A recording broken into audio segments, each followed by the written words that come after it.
လမ်းမတန်းပေါ်ကနေအိမ်နဲ့မြေခွက်တွေကိုမဖြစ်မနေဝယ်ယူရပါမယ်ဆိုပြီးတော့အတင်းမတိုက်တွန်းလို့ပါအောင်နော်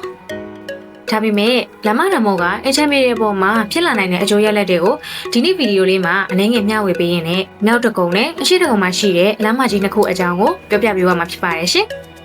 လမ်းမတန်းပေါ်မှာရှိတဲ့အင်ချမ်းမြေတွေကိုဝယ်ယူခြင်းကအချက်ပြကြတဲ့အပြင်လူစီကားတဲ့နေရာတွေဖြစ်လို့အကျိုးမြတ်အများဆုံးရရှိနိုင်တဲ့အားသာချက်တွေလည်းရှိပါတယ်အဓိကအကျိုးရလဒ်တွေအနေနဲ့ကတော့စီးပွားရေးလုပ်ငန်းအတွက်အရန်ကိုမှကောင်းမွန်နေတာပါ။ဆိုင်ကန်၊ရုံးကန်၊ကုမ္ပဏီတွေအတွက်လူမြင်ကွင်းကျယ်ပြန့်ပြီးအချက်ချကြစေပါတယ်။မြေတံမိုးဟာလည်းရေရှည်ရင်းနှီးမြှုပ်နှံမှုအတွက်စိတ်ချရပြီးဈေးနှုန်းမြင့်တက်လာပါတယ်။တည်ပို့ဆောင်ရေးအနေနဲ့ကြည့်မယ်ဆိုရင်လည်းရင်ကြီးရင်ငယ်များစွာအတွက်တောင်းလိုက်ရေးတက်ကူစေနိုင်ပါတယ်။ဝယ်လိုအားရောင်းလိုအားကလည်းအမြဲကောင်းနေတာဖြစ်တဲ့အတွက်ပြန်လည်ရောင်းချရမှာအလွယ်တကူရောင်းထွက်နိုင်ပါတယ်။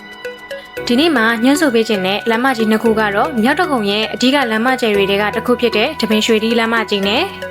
ဒဂုံလေးမြို့နယ်မှာမှအရှိတကုံတောင်တကုံနဲ့ဒဂုံစိတ်ကန်းအထိဖြတ်တန်းဆက်သွယ်ထားတဲ့ကျန်းစစ်သားလမ်းမကြီးတို့ပဲဖြစ်ပါတယ်။တပင်ရွှေဒီလမ်းမအကြောင်းကိုပြန်ပြောပြရမယ်ဆိုရင်တော့မြောက်တကုံကိုဆက်ဆက်ဝင်ခြင်းမှာတွေ့ရမယ်ဦးဝီစာလမ်းမကြီးကနေပြီးတော့အရှိတကုံကျန်းစစ်သားလမ်းမအထိပါဆက်သွယ်ထားတဲ့လမ်းမတစ်ခုဖြစ်ပါတယ်။အရှိတကောင်ဘက်ကတပင်ရွှေလီလမ်းမမှာတော့ဘတ်စကားပြေးဆွဲတာဟာအချိန်တစ်ခုကြာလာပြီဆိုပေမဲ့ညလုံးကုန်ဘက်ချမ်းကတပင်ရွှေလီလမ်းမကတော့လမ်းလိုက်ခင်းပြီးသွားတာဖြစ်လို့ YB ရဲ့ရှင်တိုင်းဟာလည်းမကြသေးခင်ကမှစတင်ပြေးဆွဲလာတာဖြစ်ပါတယ်။ဒါဆိုရင်ကျန်စစ်သားလမ်းမကြီးအကြောင်းကိုတစ်ချက်ပြန်သွားကြည့်ရအောင်။ကျန်စစ်သားလမ်းမကြီးကဘယ်လောက်ထိရှည်တယ်လဲဆိုရင်ရွှေပေါင်းကန်ကနေစပြီးတော့တကုံမျိုးသစ်၃မျိုးနဲ့အပြင်ကိုမှစက်မှုစုံတွေကိုပါဖြတ်တန်းသွားတဲ့လမ်းမကြီးတစ်ခုဖြစ်ပါတယ်။